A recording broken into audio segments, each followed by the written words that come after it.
नमस्कार मित्रांनो. आज आपण बलूनिंग झाल्यानंतर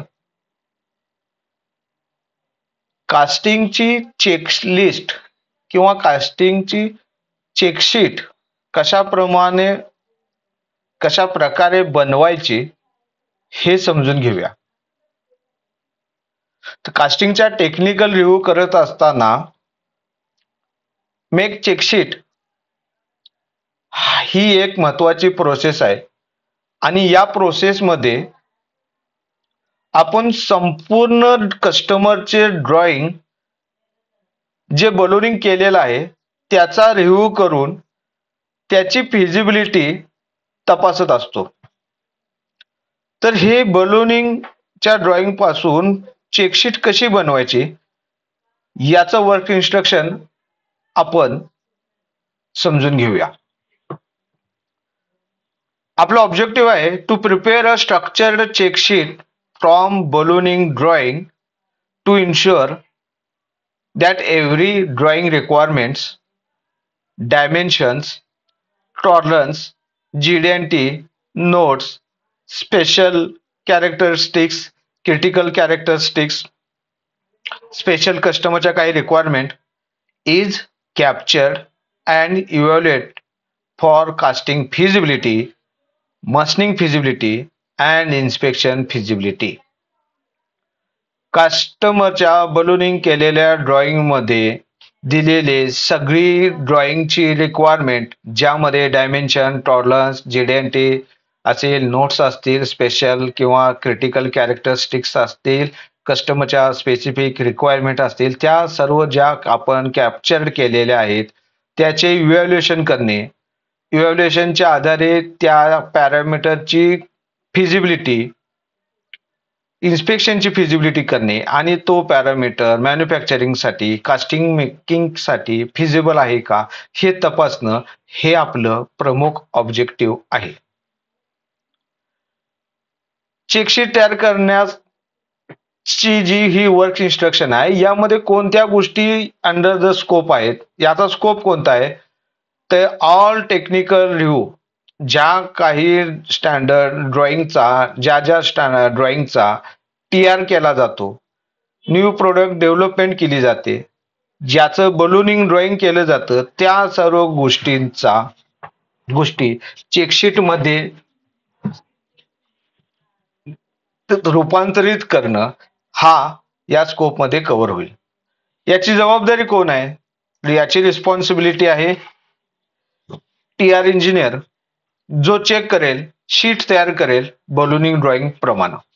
टीआर हेड, टेक्निकल रिव्ह्यूचा हेड, जो बनवलेली चेकशीट रिव्ह्यू करेल आणि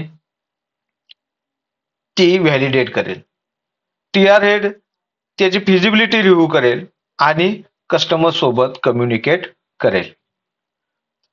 चेकशीट तयार करण्यासाठी महत्वाचे इनपुट्स कोणकोणते आहेत तर बलूनिंग ड्रॉइंग जे आपल्याला लेटेस्ट ड्रॉइंग रिव्हिजनचे केलेले असेल, कस्टमरचे टेक्निकल स्पेसिफिकेशन्स, स्टँडर्ड्स हे आपल्याला इनपुट म्हणून विचारात घ्यावी लागतील.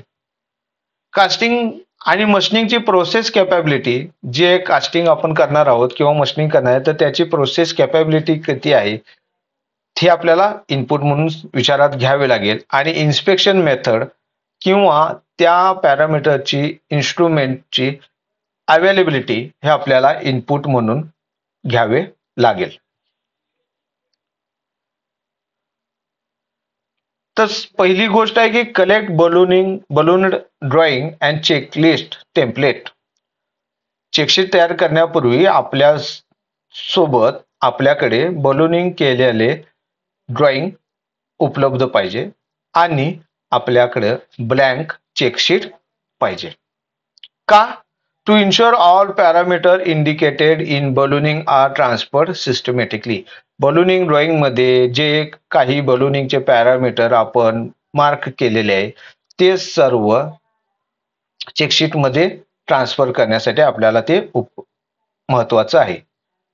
याची करायची जबाबदारी कोण करणार तर हा टीआर इंजिनियर करेल. बलूनिंग कंप्लीट झाल्यानंतर चेकशीट तयार करण्याचं काम चालू होईल. डॉक्युमेंट कंट्रोल सिस्टीम मध्ये या सर्व डॉक्युमेंटला आपल्याला QMS मध्ये ऍड करावं लागेल. Download ballooning drawing, open standard checklist, म्हणजे बलूनिंग ड्रॉइंग तयार करून आपलं चेकलिस्ट ओपन करून आपल्याला हे काम करायचं आहे. जर बलूनिंग ड्रॉइंग उपलब्ध नसेल तर आपल्याला बलूनिंग ड्रॉइंग तयार करून घ्यावे लागेल आणि डिझाईन टीम कडून बलूनिंग करून घ्यावं लागेल किंवा बलूनिंग कस्टमर कडून ड्रॉइंग घेऊन आपल्याला बलूनिंग करून घ्यावे लागेल. त्यानंतर आहे एंटर पॅरामीटर डिटेल्स. बेसिक ज्या गोष्टी आहेत TR शीट मध्ये त्या आपण मार्क करून लिहिल्या. तर त्यानंतर पहिली आपली गोष्ट आहे की बलूनिंगचे पॅरामीटर ऍड करणे. का? Capture the exact capture feature to check. ज्या गोष्टी आपल्याला चेक करायच्या आहेत, ज्याचं बलूनिंग केलेलं आहे, ज्याची फिजिबिलिटी तपासायची आहे, तर ते सगळे कॅप्चर आपल्याला करायचे आहे. TR इंजिनियर तो कॅप्चर करेल. चेकशीट भरत असताना तो हे लिहेल आणि यासाठी आपल्याला बलूनिंग ड्रॉइंग आणि चेकशीट मध्ये या दोन्ही गोष्टी बघेल. बलूनिंग ड्रॉइंग मध्ये दिलेले डायमेन्शन्स किंवा फीचर्स तो ते लिहेल. उदाहरणासाठी ते डिस्टन्स आहे, रेडियस आहे, अँगल आहे, डायमीटर, नोट्स, या सर्व गोष्टी तो त्या चेकशीट मध्ये लिहेल. जर कोणते पॅरामीटर क्लिअर नसेल तर तो त्या ड्रॉइंग साठी कस्टमरशी कन्सल्ट करेल, कस्टमरला त्याची माहिती विचारेल. त्यानंतर येतं स्पेसिफिकेशन. ड्रॉइंग मध्ये जे आपण पॅरामीटर बलूनिंग केलेलं आहे तर त्याचं स्पेसिफिकेशन्स काय आहेत. एक्झॅक्ट आपल्याला लिहायचं आहे विथ टॉलरन्स. काही वेळा मशीनिंगचं ड्रॉइंग असतं आणि ते आपल्याला कास्टिंगची चेकशीट भरताना लिहायचं असतं. तर त्यावेळी आपल्याला कास्टिंग जे मशीनिंग ड्रॉइंग मध्ये जो टॉलरन्स दिलेला आहे तोच आपल्याला त्या स्पेसिफिकेशन मध्ये लिहायचा आहे. ड्रॉइंगची रिक्वायरमेंट काय आहे ती स्पेसिफिकेशन आपल्याला त्या स्पेसिफिकेशनच्या कॉलम मध्ये आपल्याला लिहायची आहे आणि चेकशीट तयार करत असताना ती लिहिली जाईल. उदाहरणार्थ डायमीटर 114.5 प्लस मायनस 1.25. जी ड्रॉइंग मध्ये व्हॅल्यू दिलेली आहे तीच आपल्याला एक्झॅक्ट इथं लिहायची आहे. जर काही स्पेसिफिकेशन्स मिसिंग असेल तर त्याची आपल्याला कस्टमरकडे क्वेरी रेज करावी लागेल. कस्टमर कडून त्याची माहिती आपल्याला घ्यावी लागेल. त्यानंतर दुसरी गोष्ट आहे identified special characteristics, critical characteristics. Drawing मध्ये कस्टमर त्यांना अपेक्षित असणारे काही डायमेन्शन्स जे फिट फंक्शन परफॉर्मन्सला इफेक्ट करू शकतात ते डायमेन्शन मार्क केलेले असतात आणि असे डायमेन्शन्स वरती जास्त फोकस असतो.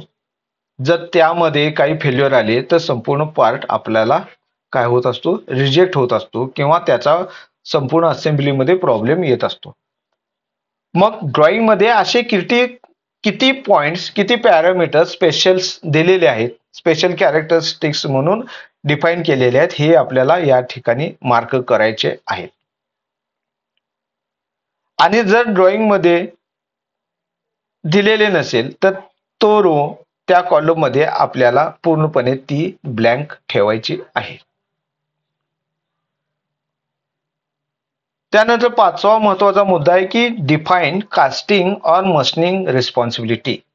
एक डायमेन्शन आहे, मशीनिंगचं ड्रॉइंग आपल्याला मिळालं, ballooning number 10, diameter 100 plus minus 0.1 उदाहरणासाठी. तर हे डायमेन्शन कास्टिंग आहे काय मशीनिंग मध्ये जनरेट होणार आहे हे आपल्याला डिफाईन करायचं आहे. याच्यासाठी काही वेळा असं होऊ शकतं की एक डायमेन्शन आहे तर ते फाउंड्री स्टेज मध्ये असं कन्सिडर होईल की ते मशीनिंग मध्ये जनरेट होणार आहे. मशीनिंग वाले असे म्हणतील की ते कास्टिंग मध्ये जनरेट होणार आहे आणि दोघांची फिजिबिलिटी मॅच होणार नाही आणि नंतर ते कास्टिंग मध्ये असेल किंवा मशीनिंग मध्ये असेल, प्रॉब्लेम कस्टमरला फेस होणार. तर इनिशियल स्टेज मध्ये त्या पॅरामीटरचं आपलं अझम्पशन काय आहे, अझम्पशन कुठल्या बेसवरती तयार होईल, त्याचा टॉलरन्स किती आहे, ड्रॉइंग मध्ये त्या पॅरामीटरला स्पेशल कॅरेक्टर्स मशीनिंगचा सरफेस ची रिक्वायरमेंट काय दिलेली असेल का, मशीनिंग किंवा ॲझकासचा सिम्बॉल त्या ठिकाणी दिलेला असेल का, या सर्व गोष्टीचा अभ्यास करून माहिती घेऊन आपल्याला तो पॅरामीटर कास्टिंग मध्ये जनरेट होणार आहे का मशीनिंग मध्ये जनरेट होणार आहे हे आपल्याला डिफाईन करायचे आहे. जर आपल्याला काही क्लिअर नसेल त्यावेळी आपल्याला एक CFT द्वारे मशीनिंग टीम सोबत वेळ पडली तर कस्टमर सोबत बोलून हा पॉइंट क्लिअर करावा लागेल.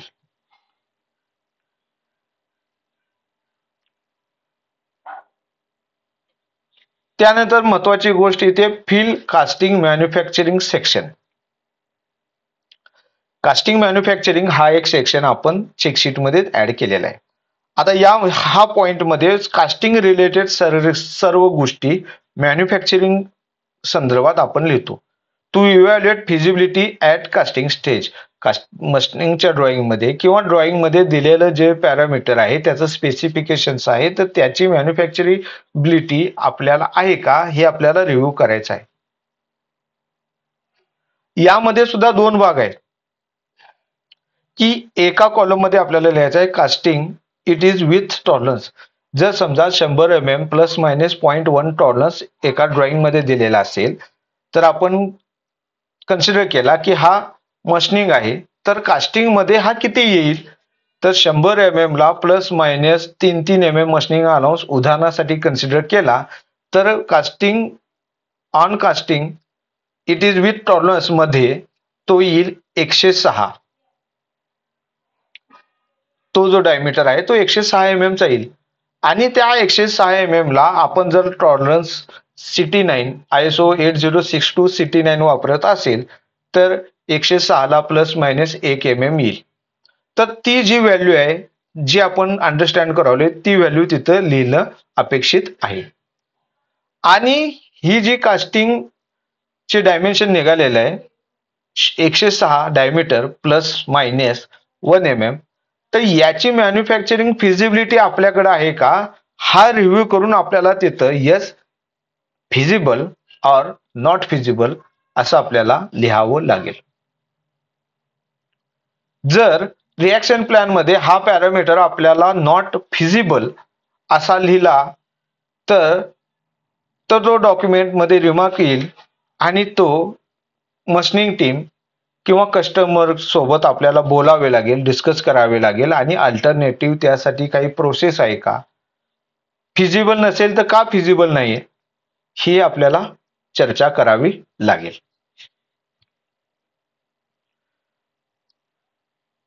त्यानंतर फिल कास्टिंग इन्स्पेक्शन सेक्शन.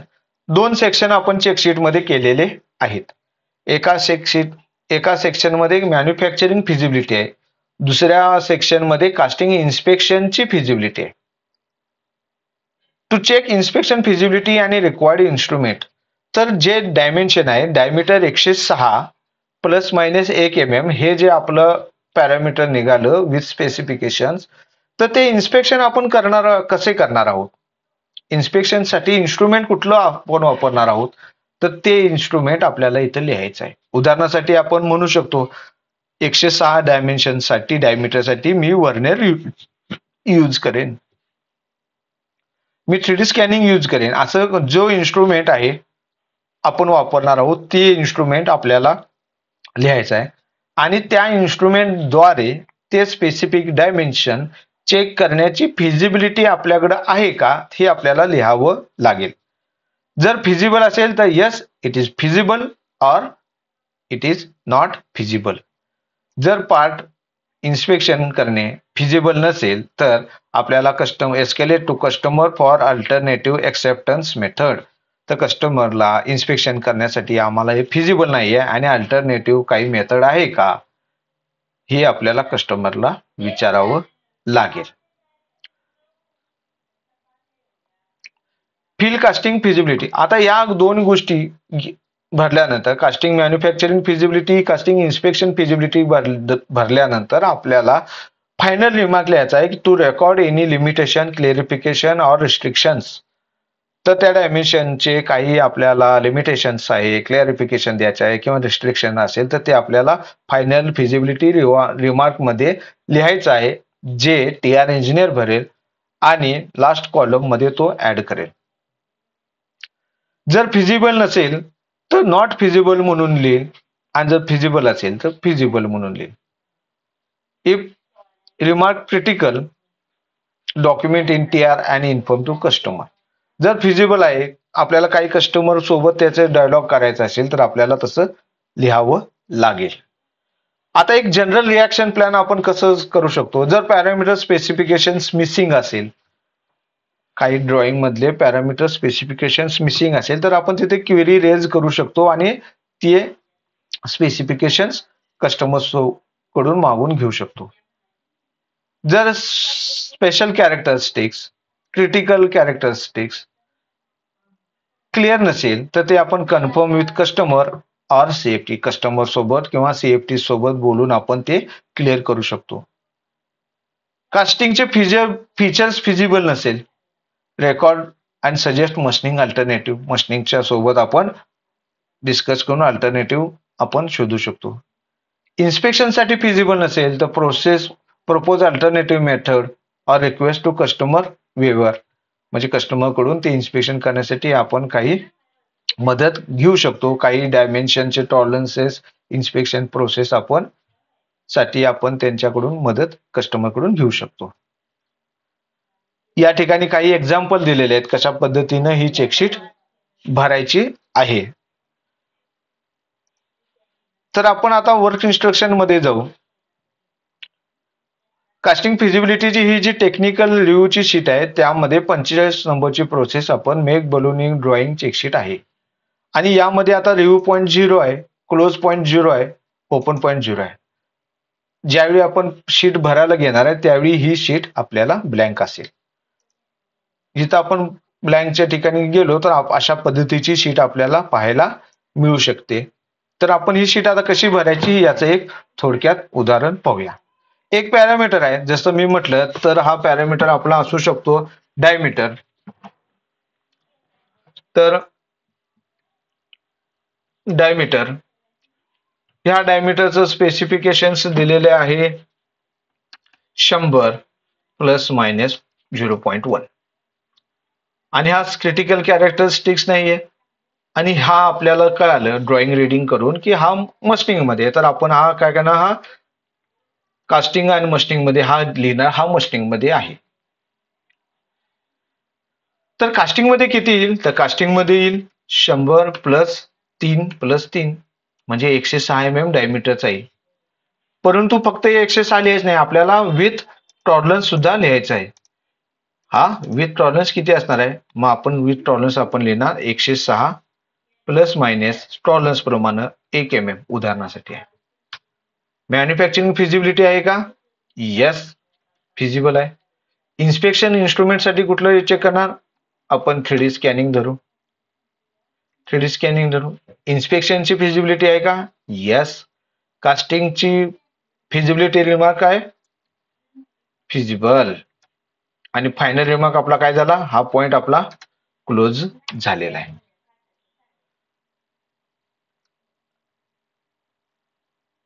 दुसरा घेऊया.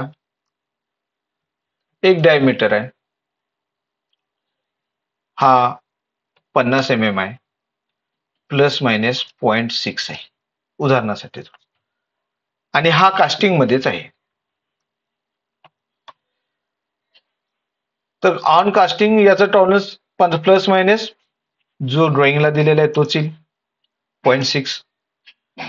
आता मॅन्युफॅक्चरिंग फिजिबिलिटी मध्ये आपल्याला 50 mm डायमेन्शन तयार करणं फिजिबल आहे, परंतु टॉलरन्स प्लस मायनस 0.6 मध्ये मॅन्युफॅक्चरिंग करणं फिजिबल नाही. या ठिकाणी आपण म्हणू शकतो की plus minus 0.6 tolerance is not feasible, need plus minus 0.9 उदाहरणासाठी. तर आपल्याला प्लस मायनस 0.9 फिजिबल नाहीये, 0.6 फिजिबल नाहीये, तर त्या ठिकाणी प्लस मायनस 0.8 0.9 आपल्याला पाहिजे आहे. ओके. इन्स्पेक्शन 3D स्कॅनिंग न करणार, फिजिबिलिटी इन्स्पेक्शन फिजिबिलिटी आहे, मॅन्युफॅक्चरिंग फिजिबिलिटी मध्ये नॉट फिजिबल आपण लिहिणार आणि हा पॉइंट आपला ओपन झाला. तर अशा प्रकारे एक पॅरामीटर आहे जे आपल्याला क्लोज झालेलं आहे, एक पॅरामीटर आहे जे कास्टिंगचं आहे आणि ते ओपन झालेलं आहे. आणखीन एक चेक करू. एक डिस्टन्स आहे, डिस्टन्स आहे 65 mm प्लस मायनस 0.3. ओके, आता हे मशीनिंग मध्ये 65 डिस्टन्स मशीनिंग अलाउन्स ऍड केल्यानंतर तो 71 प्लस मायनस 0.9 मिळालेला आहे आणि हे आपल्याला फिजिबल आहे. मॅन्युफॅक्चरिंग फिजिबिलिटी आहे, 3D स्कॅनिंग ने चेक करणार, इन्स्पेक्शनची फिजिबिलिटी आहे, फायनल फिजिबिलिटी आहे. ओके, एक ड्राफ्ट आहे, ड्राफ्ट दिलेला आहे 2 डिग्री, हा कास्टिंग होते तर 2 डिग्री ड्राफ्ट आपल्याला दिलेले आहे, पण तो आपण इथं मॅन्युफॅक्चरिंग मध्ये म्हणू शकतो need minimum 3 degree. 3D scanning न चेक करणार,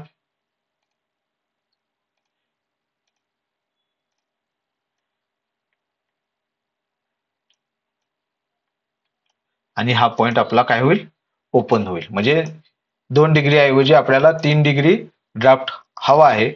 3D स्कॅनिंग मॅन्युफॅक्चरिंग मध्ये मला याचा प्रॉब्लेम आहे, इन्स्पेक्शन मध्ये मला फिजिबल आहे, पण तो मॅन्युफॅक्चरिंगला प्रॉब्लेम आहे आणि हा पॉइंट ओपन झाला. आणि अशा पद्धतीनं प्रत्येक डायमेन्शनचं प्रत्येक पॅरामीटरचं आपल्याला माहिती भरत जायची आहे आणि ही भरलेली माहिती आपल्याला फायनल बलूनिंग ड्रॉइंगच्या इथं आलो तर आपल्याला लक्षात येईल की 4 डायमेन्शन आपले टोटल चेक झालेले आहेत. 4 डायमेन्शन पैकी 2 डायमेन्शन आपले ओपन आहेत, 2 डायमेन्शन क्लोज आहेत.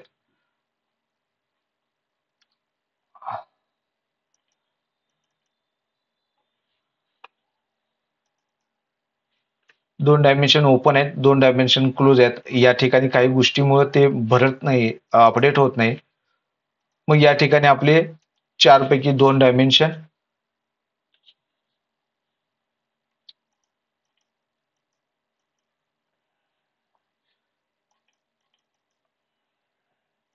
लिहित जायचं आणि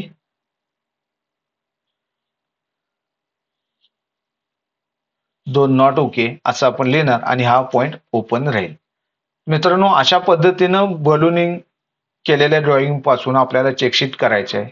ड्रॉइंग मध्ये दिलेल्या सर्व गोष्टी आपल्याला इथे मार्क करायच्या आहे. प्रत्येक डायमेन्शनला प्रत्येक चेकशीटची आपल्याला अशा पद्धतीने डिटेल्समध्ये अनालिसिस करायचं आहे, रिव्ह्यू करायचा आहे. प्रत्येक पॉइंटचा ड्रॉइंगमध्ये दिलेले पॅरामीटर नोट्स ह्या वाचायच्या आहेत आणि त्याच्या आधारे आपल्याला मॅन्युफॅक्चरिंग फिजिबिलिटी आणि कास्टिंग फिजिबिलिटी, इन्स्पेक्शन फिजिबिलिटी हे रिव्ह्यू करायचे आहेत आणि फायनल रिमार्क लिहायचा आहे. जे ओपन पॉइंट्स आलेले आहेत त्याला ओपन म्हणायचं आहे आणि याच्या आधारेच आपण फायनल रिमार्क आपला जनरेट होईल. आणि जोपर्यंत हे पॉइंट्स क्लिअर होत नाही, कस्टमर सोबत आपण जे ओपन पॉइंट्स आहेत तर ते डिस्कस करू पुढच्या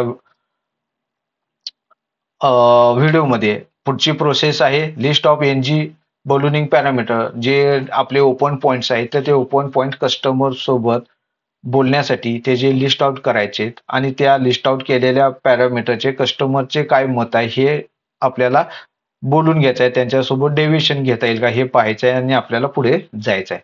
तर पुढच्या व्हिडिओमध्ये भेटू. बलूनिंग मधील नॉट ओके, ओपन पॉइंट्सचे डिस्कशन, NG बलूनिंग पॅरामीटर्स कशा पद्धतीने मार्क करायचे हे आपल्याला समजून घेण्यासाठी. धन्यवाद.